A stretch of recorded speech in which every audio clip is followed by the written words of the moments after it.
इसमें पहला नंबर किसका था? जो मुजफ्फरनगर दंगों का आरोपी नाहिद हसन, जिसने पूरे पश्चिमी उत्तर प्रदेश में आग लगाने का काम किया, वो नाहिद हसन, जिसमें छोटे छोटे बच्चे, हमारे परिवार की बेटी थी, जिसको छेड़ने का काम एक युवक ने किया था और आजम खान ने मंत्री रहने के कारण उस युवक पर कार्रवाई नहीं होने दी और उसके भाई की हत्या हुई थी। याद है ना दादा?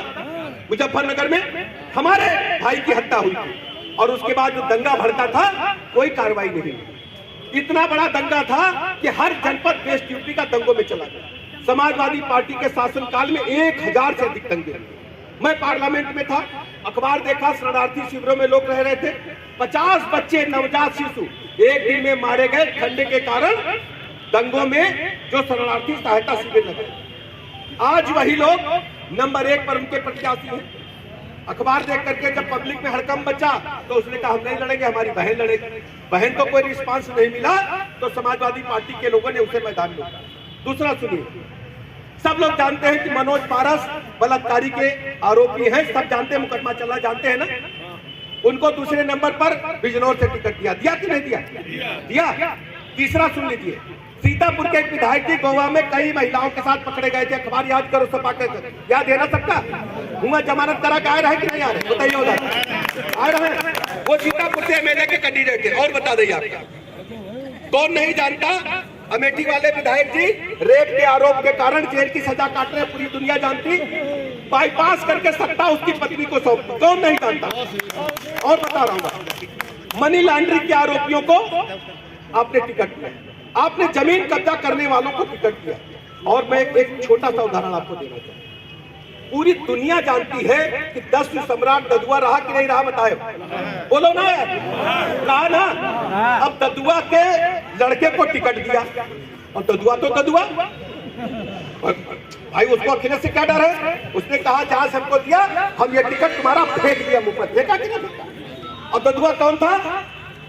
जिसने पुलिस वालों की हत्याएं की और बैकवर्ड समाज के, फॉरवर्ड समाज के सैकड़ों लोगों का कत्लेआम किया कि नहीं किया? चित्रकूट, हमीरपुर, बांदा के जंगलों में किया कि नहीं किया?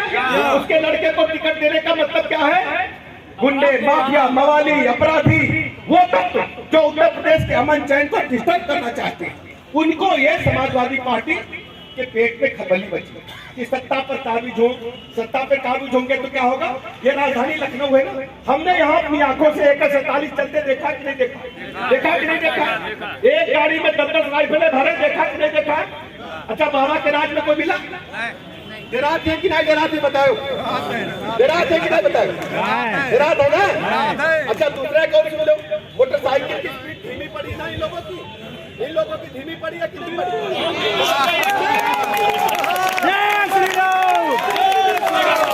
धीमी पड़ी है कि नहीं पड़ी? डराने कि नहीं डराने?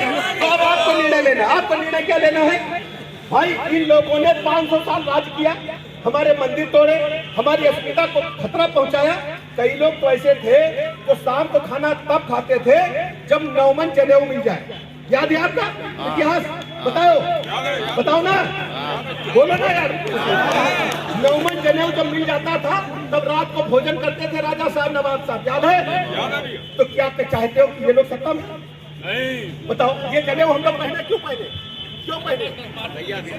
हम इसलिए पहने जनेऊ कि अपनी अस्मिता की रक्षा करेंगे। देखिए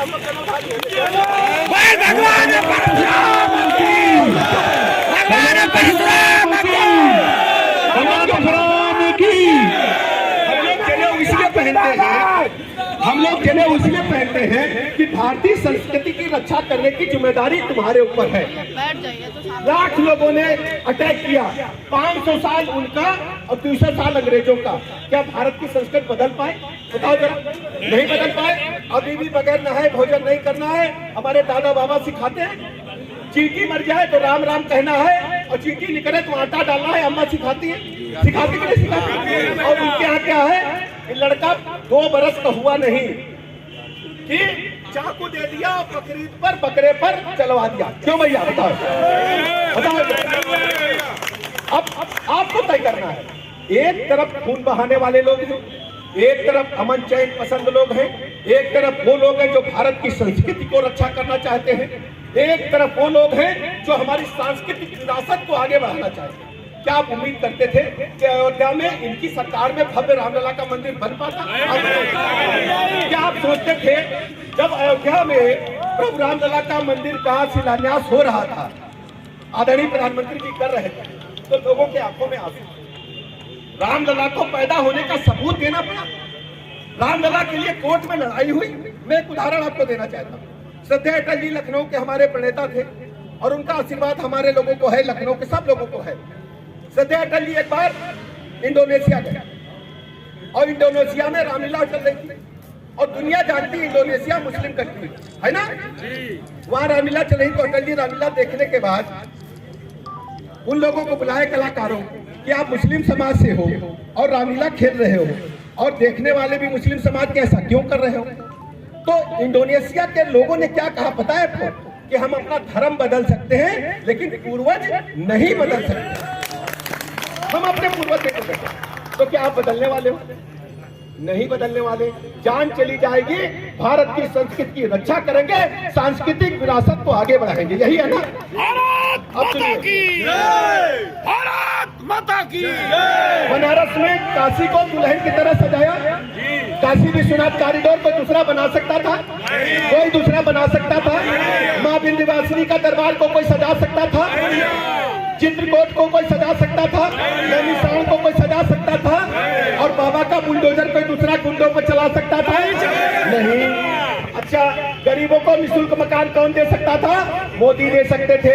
गरीबों को महीने में 2 बार कौन राशन दे सकता था? मोदी योगी दे सकते थे।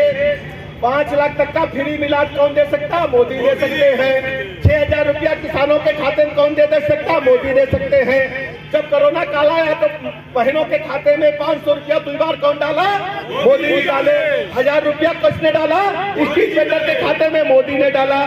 सबको शौचालय दिया, किसने दिया?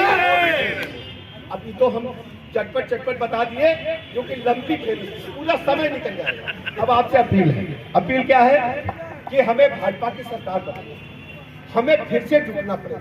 और आप भले ही यहाँ पे 2000-5000 की संख्या में जुटे हो, ये जान लो ब्राह्मण परिवार यहाँ से निकलेगा तो यहाँ की गूंज पूरे प्रदेश में जाएगी। जाएगी ना? कारण जानते हो क्या? पंडित आदमी जो ठान लिया तो ठान लिया। चौराहे में निकले ना पंडित जी, दुकान साफ होगा साला लौंडो, बहुत हमारा साफ होगा, यही कही ना? कह सकते हो ना? कह सकते हो। अच्छा, काम क्या हमारा भाई? टाइट हुए, सुबह स्नान ध्यान किया, चौराहे पहुंचे, माहौल बनाए। तो आप सब लोग बनाओगे ना?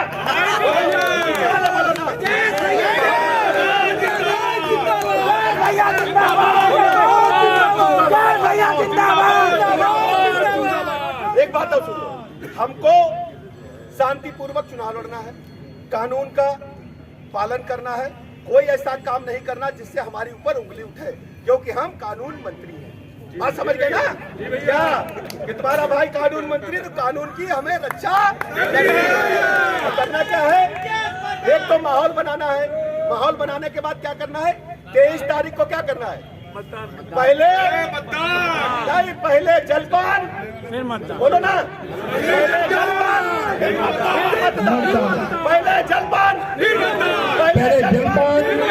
मतदान। अब क्या करना है? दोनों हाथ ऊपर उठाओ, ऐसे उठाओ, ऐसे सब लोग हमें उठाए, दोनों उठाओ, आप उठाइए, सब लोग उठाइए, बोलिए कमल कमल कमल कमल कमल।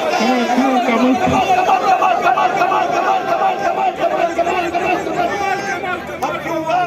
क्योंकि करेजे में कमल बैठ गया, ठीक है ना? अब कमल के बगैर हमारा जीवन नहीं चलेगा। कमल पर लक्ष्मी जी आएंगी और गणेश जी को साथ में लेकर जाएंगे। तो गणेश जी लक्ष्मी जी आ जाएंगी तो संकट कटे मिटे सब पीला जय शुभ भारत माता की। करना क्या है?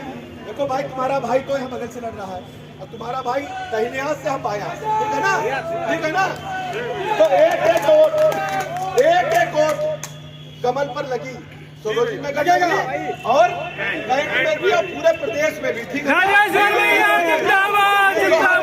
माता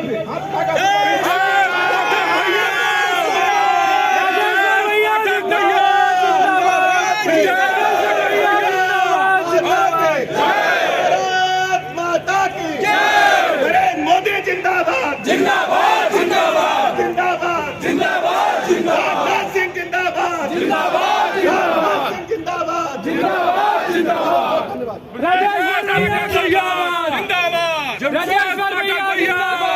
राजेश्वर भैया